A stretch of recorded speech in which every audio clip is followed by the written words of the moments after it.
আসসালামু আলাইকুম রহমতুল্লাহি ওবারাকাতুহ। কয়েকদিন আগে একটা ফেসবুক পোস্ট করেছিলাম, জান্নাতুল ফেরদৌস কি মামু বাড়ি।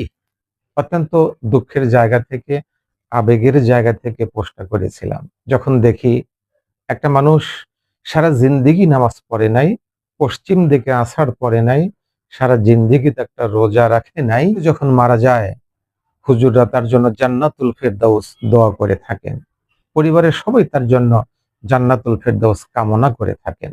আল্লাহকেই বিশ্বাস করে নাই, রাসূল যে আল্লাহর নবী সেটাও বিশ্বাস করে নাই, কোরআন যে আসমানি কিতাব এটাও বিশ্বাস করে নাই, তার জন্য দোয়া করা হয় আল্লাহ তাকে জান্নাতুল ফেরদৌস নসিব করুন। আমি একটা যুক্তি দেখাতে চাই, আপনি বাড়ির একমাত্র সন্তান বাবার, আপনার বাবা এই বাড়িতে 100 বছর ধরে বসবাস করে।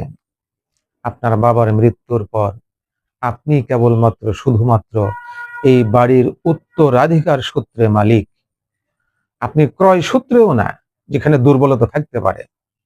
আপনার বাড়ি যদি কেউ দাবি করতে আসে, তাহলে এটা যেরকম অযৌক্তিক, অনুরূপভাবে আল্লাহ তাআলা জান্নাতুল ফেরদাউসের যাদের উত্তরাধিকার বানিয়ে দিয়েছেন, তারা ছাড়া যতই দোয়া করা হোক, জান্নাতুল ফেরদাউসের উত্তরাধিকার দাবি করা একটা অযৌক্তিক ছাড়া আর কিছু না। আমরা দোয়া করে থাকি জান্নাতুল ফেরদাউস, মনে হয় দুনিয়ার যেন কোনো নমিনেশন বিক্রির মতো আমরা টাকা পেয়ে জান্নাতুল ফেরদাউসের জন্য দোয়া করে থাকি। সম্মানিত দর্শক, জান্নাতুল ফেরদাউস আল্লাহ তাআলা কাকে দিবেন? কোরআনুল কারিমে বলেছেন, কদ আফলাহাল মুমিনুন, ঈমানদারগণ সফল হয়ে গিয়েছে। কোন শ্রেণীর ঈমানদার? আল্লাযীনা হুম ফি সলাতিহিম খাশিউন, আল্লাহর সামনে যখন দাঁড়ায় জড়ো সড়ো হয়ে, বিনয় অবনত চিত্তে, ভীত সন্ত্রস্ত হয়ে নামাজে দাঁড়ায়। কিন্তু আমরা যখন হই নামাজে খাড়া, মন চলে যায় পাড়া পাড়া। কিসের খুশু খুজু, এই নামাজ দিয়ে জান্নাতুল ফেরদাউসের উত্তরাধিকার হওয়া সম্ভব নয়। আল্লাহ তাআলা জান্নাতুল ফেরদাউসের উত্তরাধিকার হবে 7টি কোয়ালিটি সম্পন্ন ঈমানদার। তার মধ্যে একটি হচ্ছে খুশু খুজুর সঙ্গে যে ব্যক্তি নামাজ আদায় করে। এই 7টি পয়েন্ট কোয়ালিটি বর্ণনা করার পর আল্লাহ তাআলা বললেন, উলাইকা হুমুল ওয়ারিসুন, এই সমস্ত লোকেরই হবে উত্তরাধিকার, দুনিয়া এবং আখিরাতের উত্তরাধিকার। আখিরাতে কিসের উত্তরাধিকার হবে? আল্লাহ তাআলা সেটাও স্পষ্ট করে বললেন, আল্লাযীনা ইয়ারিসুনাল ফিরদাউস হুম ফিহা খালিদুন, তারা হবে জান্নাতুল ফেরদাউসের উত্তরাধিকার এবং সেখানে তারা চিরকাল থাকবে। একটা ছাত্র যখন তার শিক্ষকের সামনে দাঁড়ায়, অত্যন্ত ভদ্র চিত্তে বিনয়ের সাথে দাঁড়ায়, জড়সড় হয়ে দাঁড়ায়।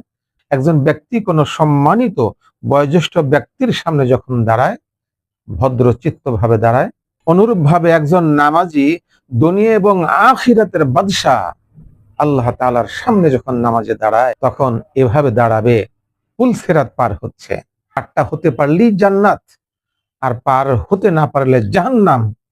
সতর্কতার সামনে যেরকম পা ফেলতে হবে, অনুরূপ ভাবে নামাজে ভাবে দাঁড়াবে। হুজুর, দুটি বিষয়, একটি হচ্ছে কালব আন্তরিক, আরেকটি হচ্ছে বাহ্যিক। যদি কালব ঠিক থাকে নামাজের মধ্যে, খুশু খুজুর সাথে থাকে, তাহলে তার বডি, বাহ্যিক অঙ্গ ভঙ্গিও তার খুশু খুজুর মধ্যে বাধ্য হয়ে যায়।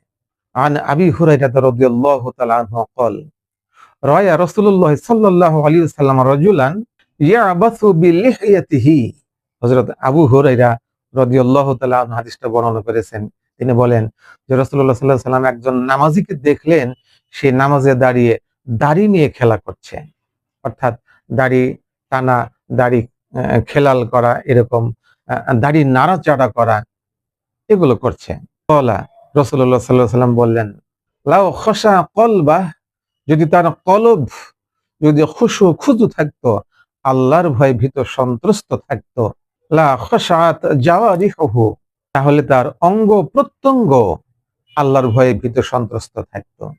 কিন্তু অনেক সময় দেখা যায় নামাজে দাঁড়িয়ে দাড়ি ঠিক করে, অযথাই শরীর চুলকায়, কাপড় ধরে টানে, লুঙ্গি ধরে টানে, ডানে বামে চায়, সামনে ঘড়ির দিকে চায়। এগুলো নামাজ থেকে উদাসীন, কখনোই খুশু খুজুর নামাজ নয়। নামাজের মধ্যে অমনোযোগী কেমন? রুকুতে যাচ্ছে, তার পিঠ ফ্ল্যাট হয় না, সমান হয় না। সমান না হতেই ঘাড় সামান্য ঝুঁকেই আবার মাথা উঠায়, কিন্তু রুকু থেকে মাথা উঠায় সোজা হয়ে না দাঁড়িয়েই আবার সেজদায় চলে যায়। প্রথম সেজদা থেকে যখন ওঠে তখন ওঠে সোজা হয়ে না বসেই আবার সেজদায় চলে যায়। রুক এবং সেজদাতে গিয়ে সামান্য সময়ও দিতে চায় না, তাড়াহুড়ো করে। বুঝতে হবে খুশু খুজু তার হৃদয়ের ভিতরে, কলবের ভিতরে এখনো তৈরি হয়নি। সুতরাং শুধু নামাজ পড়লেই জান্নাতুল ফেরদৌস পাওয়া যায় না, নামাজের মধ্যে খুশু খুজু থাকতে হবে। সম্মানিত দর্শক, 7টি পয়েন্টের মধ্যে আজকে একটি পয়েন্ট নিয়ে আলোচনা করলাম। আশা করি আমরা নামাজের মধ্যে খুশু খুজু বজায় রাখার চেষ্টা করব।